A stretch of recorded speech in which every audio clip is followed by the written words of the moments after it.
ایک آدمی نے اپنے دیہاتی دوست سے کہا چلو شہر کی سیر کر رہے ہیں۔ دیہاتی نے جواب دیا دل تو میرا بھی چاہتا ہے کہ شہر کو جاؤں، مگر وہاں جگہ جگہ ہدایتیں درج ہوتی ہیں، ان پر عمل کرنا مشکل ہو جاتا ہے۔ مثلا پچھلے ہفتے میں شہر گیا تو دیکھا ایک جگہ لکھا تھا یہاں تھوکیے، مجھے وہاں تھوکنا پڑا۔ دوسری جگہ لکھا تھا ردی کاغذ اس میں ڈالے، میں نے سڑک کے کنارے سے ردی کاغذ اٹھا کر اس میں ڈال دیے۔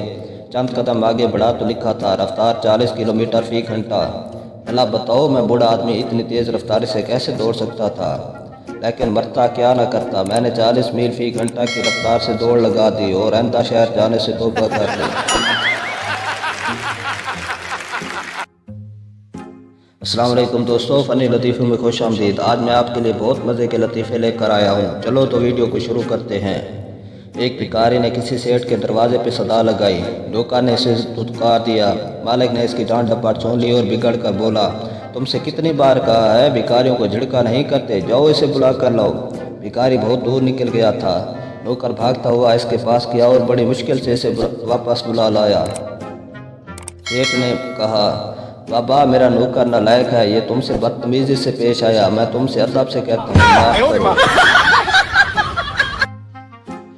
دکاندار نے اپنے ملازم کو دور سے کسی گاہک سے جھگڑتے ہوئے دیکھا تو پاس بلا کر سمجھانے لگا دیکھو گاہک سے جھگڑا نہیں کیا کرتے، گاہک جو بھی کہے مان لینا چاہیے۔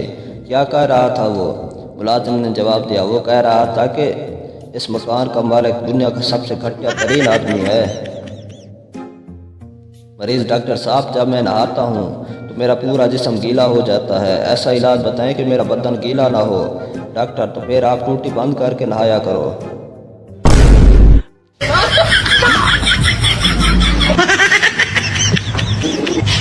دوستو ویڈیو اچھی لگی ہے تو اسے لائک کریں، چینل کو سبسکرائب کریں۔ ملتے ہیں انشاءاللہ نیکسٹ ویڈیو میں، تب تک کے لیے اللہ حافظ۔